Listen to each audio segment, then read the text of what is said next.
Well, this is a lot different for most salespeople, I would say, because we were all taught to follow steps, but different steps. We heard the words, you're supposed to give a presentation, demonstration, you're supposed to greet, build rapport in some or in a logical order. You're going to make a first impression before you even get to a customer, and the first thing you're going to do is greet them. But after that, it's kind of iffy on what comes first. So the new basics breaks the process down into 3 clear and easy steps, and the wonder round is the very first one. What are the key questions or comments that come up in class? What are some key points on the wander round? A couple things I hear in class, I'm sure you do, Sean, is we talk about the wander around, the controlled wander around. Not the walk around, but the wander around. When customer first comes on a lot, you greet them, you're building some rapport. A lot of guys ask me, where should I build rapport and investigate? Should I build rapport on the lot? Should I do it in my office? Should I do it in the showroom? Really, the answer is yes, both. It's sometimes you're going to build rapport and investigate on the lot. Sometimes you're going to do it in the showroom. Really depends on where you greet the customer at. And look, if you're up north and it's 8 below zero, yeah, you may want to get them inside. If it's 120 degrees outside down in the southwest, you might want to get them inside. Sometimes you can't always do that. So you need to be able to build rapport, investigate, slow the process down, find out a little bit about the customer, and stay in control of the whole process. That's probably the hardest thing to do, staying in control. And you probably hear it in your class. How do I stay in control? Yeah. How do I keep control of that customer right off the bat? Because they want to move right into price. Yeah. Tim, that first couple minutes is a little awkward when you're first going out there in the lot, and having a little bit of a plan can definitely help you. I mean, that controlled wander around, it's going to help you slow the customer down. It's going to help you establish your credibility, and it's going to give you all the information that you need to do a great job with the rest of the basics.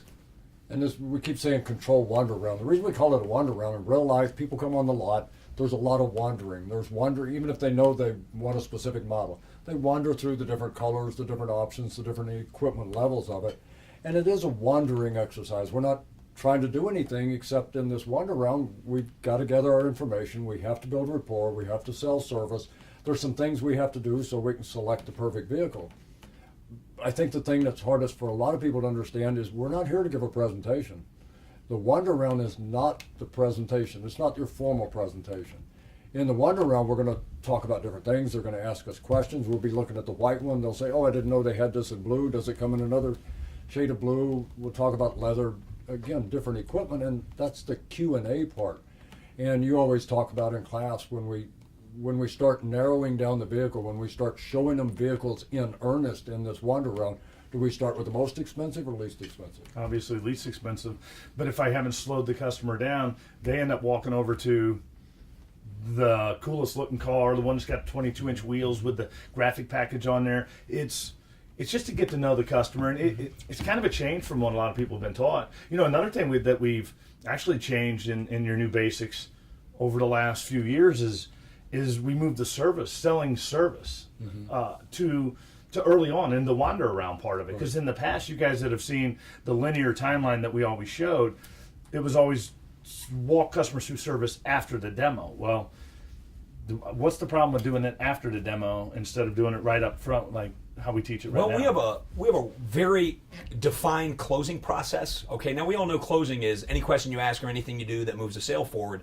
But when you invest your time with the new basics, there is a very specific time you want to start your closing process at the customer's emotional peak at the landmark. Okay, right. And when we're getting those yeses and we're having them park on the sold line, we're getting those action closes. It's kind of hard to work the service department in there. So you want to get the service walk out of the way early on if possible, so it doesn't slow you down later on when you're closing it. Right, and it's a momentum killer too. You come back from the demo, well, in my mind, if that customer says they're going to register it in 2 names, last thing I'm thinking is, great, now let me take another 10 minutes and walk you through service and really let the ether start wearing off. So it really doesn't happen. We need to, we always talk about speed kills on the lot in the warm-up and value building phase, slow kills once you get a commitment to buy. So, plus the other thing too is, I'm not just selling the car out on the lot. I'm selling me, the dealership, and the product. So it allows me to ensure 100% of the time, 100% of customers are being sold on the dealership and not just trying to sell them a car when we go out there.